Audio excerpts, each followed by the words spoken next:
السلام علیکم۔ کولی کرنے، نہانے، خوشبو سونگھنے، تیل یا سرما لگانے، انجیکشن یا ڈرپ لگانے سے روزہ نہیں ٹوٹتا۔ روزے کی حالت میں آنکھ یا کان میں دھواں یا پانی وغیرہ ڈالنے یا ہد بہت چلے جانے سے روزہ نہیں ٹوٹتا۔ البتہ اگر کسی شخص کے کان کے پردے میں سوراخ ہو اور اس میں دھواں وغیرہ ڈالنے یا ہد بہت چلے جانے سے کی صورت میں وہ حلق سے اتر جائے تو اس کا روزہ ٹوٹ جائے گا۔ ناک میں دوا وغیرہ ڈالنے سے روزہ اس وقت ٹوٹتا ہے جب وہ حلق سے نیچے اتر جائے۔ اس لیے روزے کی حالت میں ناک میں دوا ڈالنے سے اجتناب کرنا چاہیے، کیونکہ اس بات کا قوی اندیشہ ہے کہ دوا حلق سے اتر جائے۔ روزے کی حالت میں اگر اپنے اختیار سے الٹی کی تو اس صورت میں اگر وہ الٹی منہ بھر کر ہو تو روزہ ٹوٹ جاتا ہے، اس سے کم ہو تو نہیں ٹوٹتا۔ منہ بھر کر الٹی کا مطلب یہ ہے کہ اسے روکنے یا واپس نگلنے میں مشکلات کا سامنا ہو، اور اگر الٹی با اختیار خود بخود ہوگی ہو تو اس سے روزہ نہیں ٹوٹتا، چاہے جتنی بھی ہو۔ الٹی کو اپنے اختیار سے واپس پیٹ میں داخل کر دیا جائے تو اس سے روزہ ٹوٹ جاتا ہے، البتہ اگر بلا اختیار خود بخود پیٹ میں واپس چلی جائے تو اس سے روزہ نہیں ٹوٹتا، چاہے جتنی بھی ہو۔ روزے کی حالت میں جان بوجھ کر کھانے پینے کا جمع کرنے سے روزہ ٹوٹ جاتا ہے۔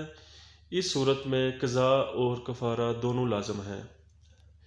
روزے کی حالت میں بلا اختیار مکھی، دھواں یا دھول حلق سے اتر جائے تو اس سے روزہ نہیں ٹوٹتا، لیکن اگر کوئی جان بوجھ کر ایسا کرے تو اس سے روزہ ٹوٹ جاتا ہے۔ اس صورت میں صرف قضا لازم ہوتی ہے، کفارہ نہیں۔ روزے کی حالت میں مسواک کرنا درست ہے، چاہے خشک ہو یا تر، البتہ ٹوتھ پیسٹ کرنا مکروہ ہے، لیکن اس سے روزہ نہیں ٹوٹتا۔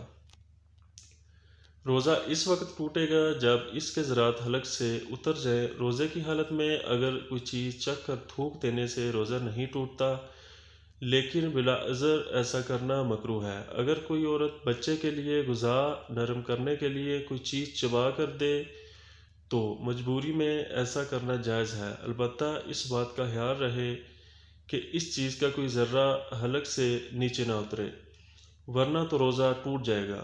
وضو اور غسل کے دوران غلطی سے پانی حلق سے اتر جائے تو اس سے روزہ ٹوٹ جاتا ہے۔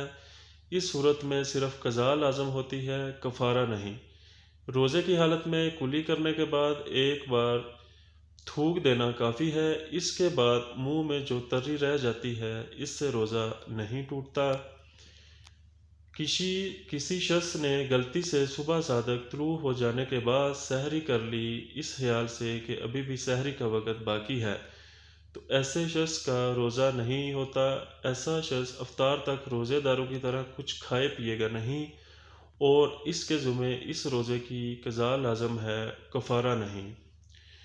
کوئی شخص روزے کی حالت میں تھا اور اس کو کوئی ایسا شدید مرض لاحق ہو گیا کہ جس کی وجہ سے روزہ برقرار رکھنا اس کے لیے نقصان دہ ہو گیا، تو وہ روزہ توڑ سکتا ہے، اس کے ذمے اس روزے کی قضا لازم ہے، کفارہ نہیں۔